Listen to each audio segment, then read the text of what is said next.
Hi, everybody. My name is Sharita R. Hart, and I am the founder of Women for Human Rights and Dignity, Inc., and WHRD Legal Defense and Educational Fund, Inc. And I know today is the last day of Domestic Violence Awareness Month, so I want to come up here and share a piece of my truth, not to relive the pain, but to bring healing, awareness, and hope to others still living in silence.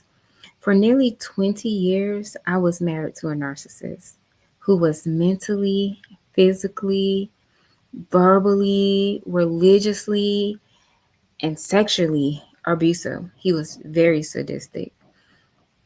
I had all five of my children by him, and I even lost one due to the violence.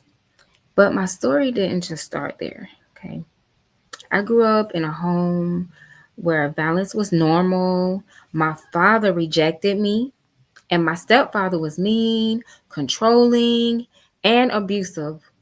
He crossed the line in ways no child should ever experience. And for years, I carried that shame and silence. And throughout my marriage, my ex husband continued to throw what happened to me up in my face as if I liked what my stepdad did to me, which made it hard to heal from that sexual abuse. And to this day, my stepdad denies he did it. So, to my story, when I met my ex husband, he was kind of charming at first and he loved on me and he made excuses for certain things. And I didn't recognize the danger. You, you might as well say I was in survival mode. I was coming out of one bad situation and jumping into another bad situation. I was 22 years old when I married him, and he became very controlling, very paranoid, very manipulative. He tore up my credit. He took my income. He isolated me. And he used the Bible to justify his abuse and used it against me to get me to conform. He would punish me with sex in a very harsh way. He humiliated me and twist faith into fear. When we started having children, he started using my children to talk to me disrespectfully and even have my kids hit me and try to get them to treat me bad. There were times I thought being a good Christian wife meant enduring it, but it was never Yahuwah's will for me to be broken. The night that he slammed the bathroom door into the linen closet into my forehead and caused a slash and caused me to bleed out the way I did, I knew it was life or death. And still, after I called the police and he got arrested and he was on a no contact bond, soon as he got out, he broke into my home. And he broke into my home twice. The first time he broke in, he fought me in front of my kids, took my phone. I had all my recordings of him, how he talked to me and my children on that device, but I was able to get it back.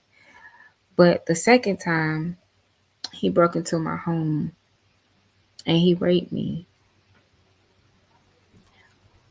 And I was on the phone with my friend. It was December 26, 2020, in the middle of the night, like 2 something in the morning.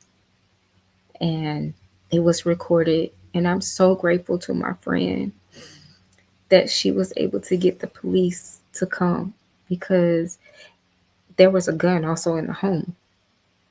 And he ran out before the police can get to him.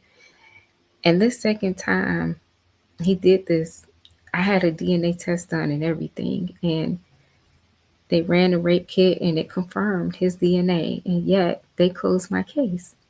And to this day, he walks free. But I'm not done fighting.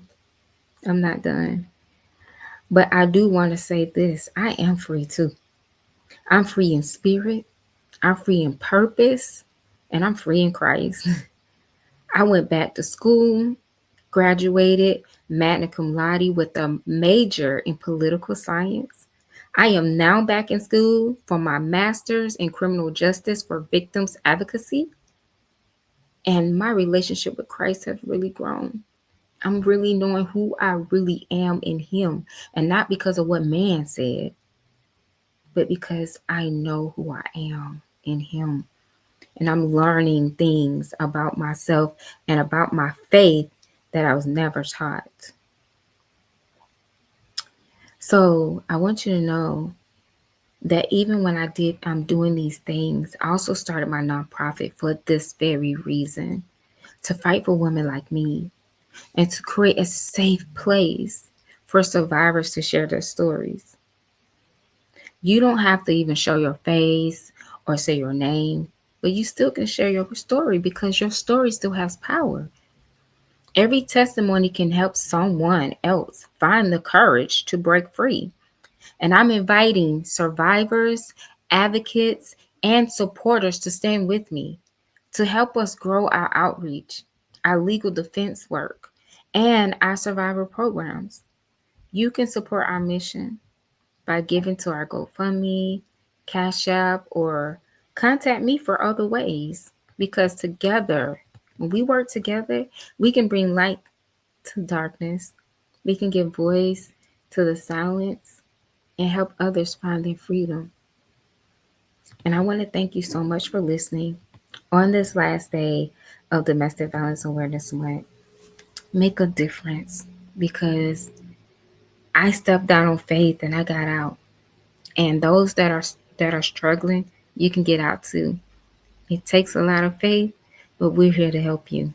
Thank you again for listening. Have a great evening. Thank you.